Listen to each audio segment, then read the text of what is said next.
Dak li wieħed il-Partit Laburista tul is-snin dejjem twettaq għax il-wediet kienu mibnija fuq pjan realistiku. Għal dan l-eks Prim Ministru mexxej Laburista Joseph Muscat waqt il-programm bil-fatti fuq One. Waqt li jinnota kif il-Partit Laburista kellu kampanja pożittiva ħafna u kien preparat, Dr. Muscat stqar li l-Manifest Laburista int Malta huwa wieħed ambizzjuż ħafna. Lill-ġurnalisti mhux qegħdin jisaqsu lill-Prim Ministru isma' dan kemm ħadd iswa u dan għax l-affarijiet huma kkalkulati tajjeb. Jien naħseb illum il-ġurnata bi Clyde Caruana hemm persuna oħra fit-tradizzjoni ta' Ministri ta' Finanzi ta' gvernijiet Laburisti illi għandu kredibilità enormi. U jekk Clyde jgħid xi ħaġa fuq numru, in-nies barra li qed jikkalkula sewwa, in-nies ħajjemnuh mal-ewwel. Dr. Muscat qal li dan ma jistax jingħat l-istess għall-Partit Nazzjonalista. Fil-fatt Dr. Joseph Muscat innota l-iżbalji bażiċi fiċ-ċifri li ħal-Kap Nazzjonalista Alex Borg fil-programm elettorali. Hawn spjega li l-programm elettorali nazzjonalista kien nieqes mill-prattika u innota wkoll li fih mhux imniżla wedi li Alex Borg għamel tul dawn l-aħħar ġimgħat. Minbarra jekk irrefera għal taħwit fiċ-ċifri fir-rigward tal-proposta nazzjonalista tal-first time buyers. Ejja ngħidu li hemm 36 miljun.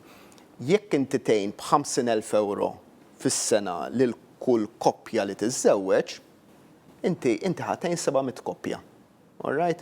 Li jiġu madwar 40% tal-koppji kollha jiżżewġu f'Malta kull sena. Jiġifieri s-60 l-oħra, 60% l-oħra jibqgħu jittewbu.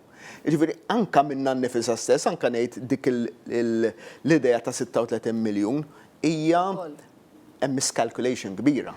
Tkellem ukoll fuq il-proposta tal-pompa tal-petrol f'nofs il-Mediterran fejn l-istess għandha żbalji kbar fin-numri, waqt li hemm ukoll spejjeż mhux ikkalkulati. Xi ħaġa li fi kliem Dr. Muscat mija xejn għajr superfiċjali.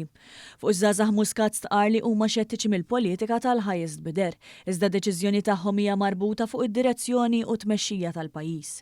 U fuq hekk Dr. Muscat spjega kif l-ekonomija Maltija qed tkun hemm biex tkun ta' għajnuna liż-żgħir. Aħna l-policy tagħna hija policy illi ta' inċentivi li ngħidu aħna ninċentivaw lin-nies permezz tal-konsum, il-konsum iġib aktar dħul, il-xogħol iġib aktar dħul, il-tkabbir ekonomiku iġib iktar dħul u minn hemmhekk inkunu qegħdin niffinanzjaw l-affarijiet kollha l-oħra li qegħdin inkunu qegħdin nagħtu lin-nies. Dr. Muscat temm din l-intervista b'appell ċar għal dawk il-persuni li fl-elezzjoni ġenerali li ġejja huma inċerti x'se jagħmlu. Fiduċja tiegħi fil-poplu Malti illi jaf jaraf l-affarijiet, jaf jiżen l-affarijiet u kif konna qegħdin ngħidu l-ewwel il-fatt li ma nemminx il-poplu Malti speċjalment iż-żgħażagħ jagħmlu bih min qed joffri l-iktar. Jew mhix il-politika supermarkets, nemmen li l-poplu Malti illum il-ġurnata jiżen aktar minn qatt qabel u għandna sitwazzjoni ta' discerniment qawwi min-naħa tal-poplu li jiżen, li jistaqsi, li jara fiċ-ċirkustanzi u li jara min l-aħjar li jmexxi l-qudiem il-pajjiżna l-5 snin li ġejjin.